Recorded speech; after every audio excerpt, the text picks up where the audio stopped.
se inscreveu no Mistério das Coisas? Sim. Além de ser um canal sério, o conteúdo é bem elaborado.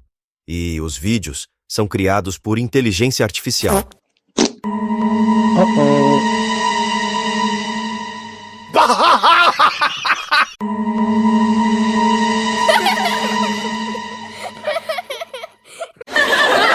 Vejo os vídeos do Mistério das Coisas, lembro-me de um passado que parece que não vivi, é muito estranho. Eu me transformo. Eu também me transformo. Às vezes, ao me olhar no espelho, eu sou outra pessoa. Esta história é baseada no mundo real. A vida muitas vezes tende a ser cruel.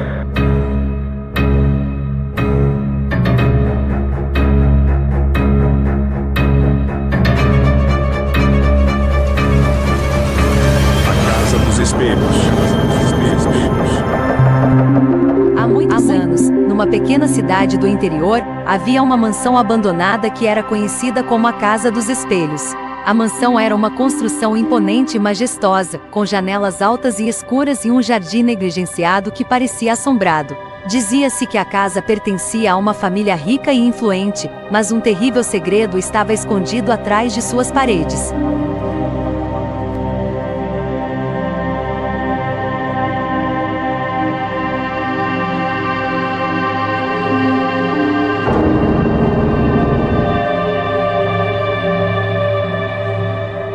Júlia, uma jovem repórter, sempre foi fascinada por histórias de mistério. Quando ela ouviu falar da Casa dos Espelhos, decidiu investigar.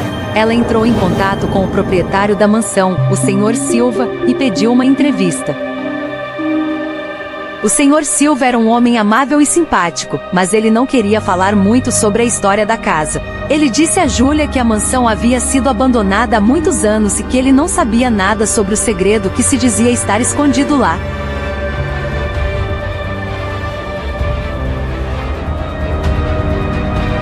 Ela também descobriu que o filho mais velho da família, um jovem chamado Ricardo, havia desaparecido misteriosamente há muitos anos. Os pais de Ricardo nunca falaram sobre o desaparecimento do filho, e eles nunca se importaram com a solução do caso.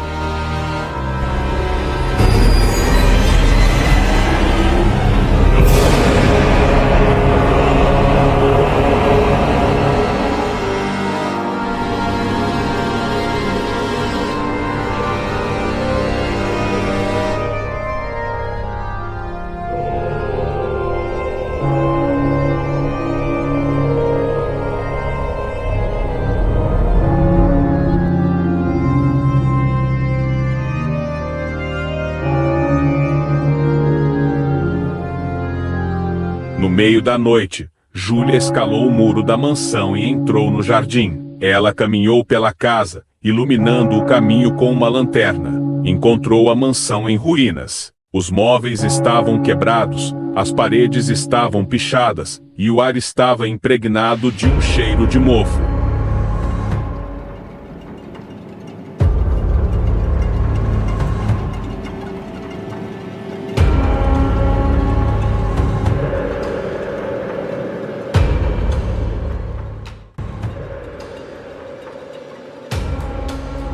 Ao entrar em um quarto, notou coisas velhas espalhadas pelo chão, mas o que mais a chamou a atenção foi um hábito de freira pendurado no armário. E no chão, embaixo de uma cama velha, estava um livro, que logo verificou que era um diário. Era o diário do filho desaparecido, Ricardo. Já nas primeiras páginas, em uma lida rápida, ela ficou chocada. Ela não acreditava no que estava lendo. Ricardo era constantemente maltratado pelos pais, que não aceitavam a sua homossexualidade. Por anos ele foi obrigado a se vestir de freira para ser punido. Estava tudo relatado no diário. Júlia leu todo o diário, que tinha umas 20 páginas apenas. Talvez fossem as suas últimas amarguras em vida. Na última página se lê o desfecho do mistério. Ricardo promete acabar com o seu sofrimento e humilhação.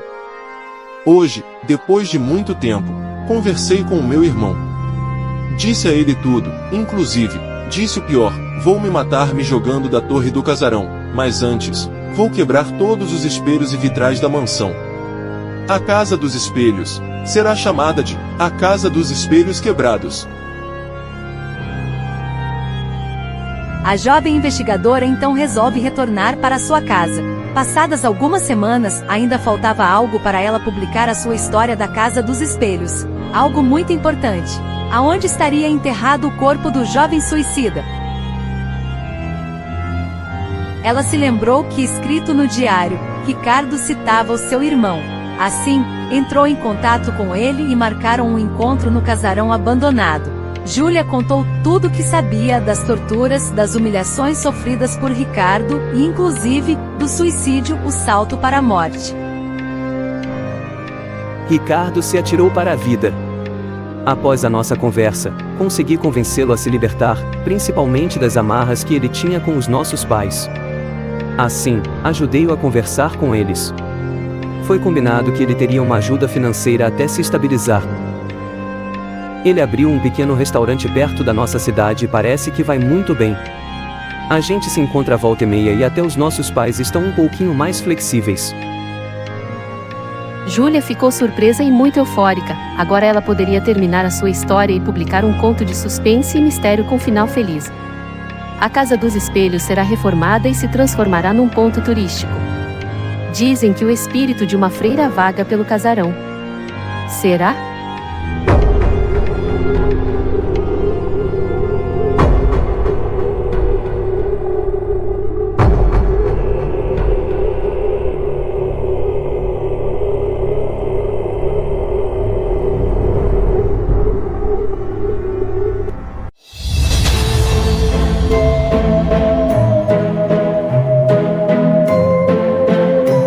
A crença na magia negra como uma maneira de adquirir poder, dinheiro e fama geralmente está enraizada em tradições culturais, mitos e superstições. Essa perspectiva muitas vezes reflete uma compreensão simplificada e influenciada por narrativas populares, filmes, literatura e tradições folclóricas.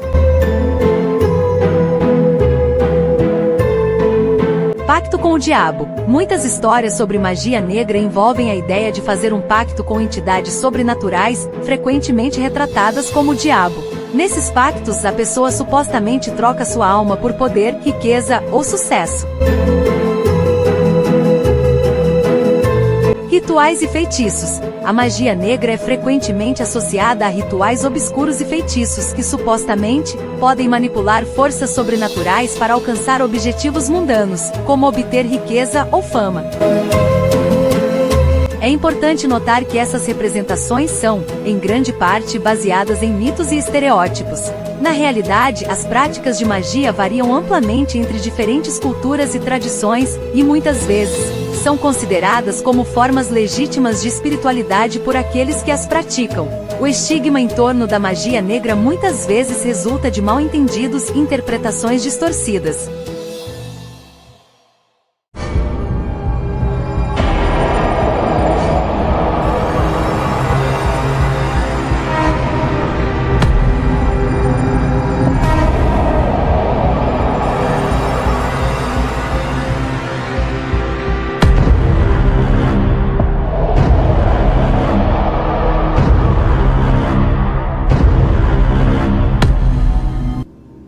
Há muitos anos, em uma pequena cidade, havia uma mansão abandonada que era conhecida como a Casa dos Espelhos.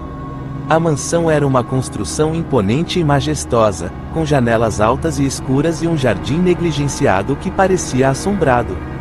Dizia-se que a casa pertencera a uma família rica e influente, mas um terrível segredo estava escondido atrás de suas paredes.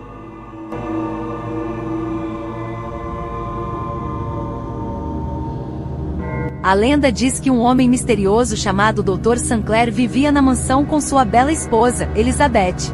Dr. Sancler era conhecido por suas habilidades na área da medicina, mas também era um homem excêntrico e obcecado por espelhos.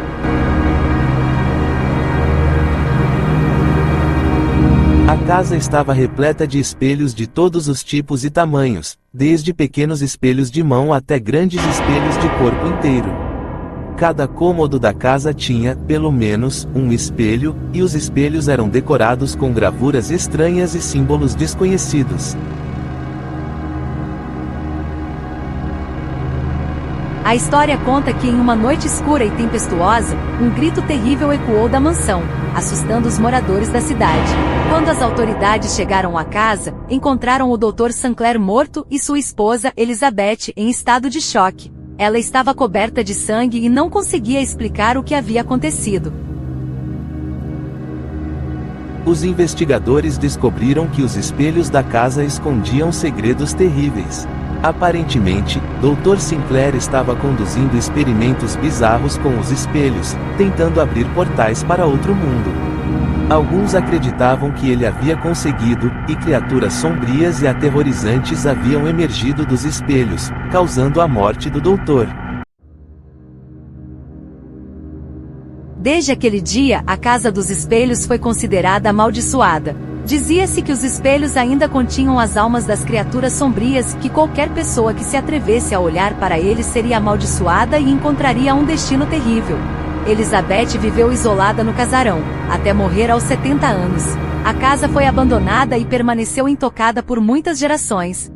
Os corajosos poucos que ousaram entrar na Casa dos Espelhos relataram experiências aterrorizantes, como visões assustadoras e sons inexplicáveis. Alguns alegavam ter visto os fantasmas do Dr. Sinclair e sua esposa Elizabeth, vagando pelos corredores. A lenda da Casa dos Espelhos persiste até hoje, e a casa é considerada um dos lugares mais assombrados da região.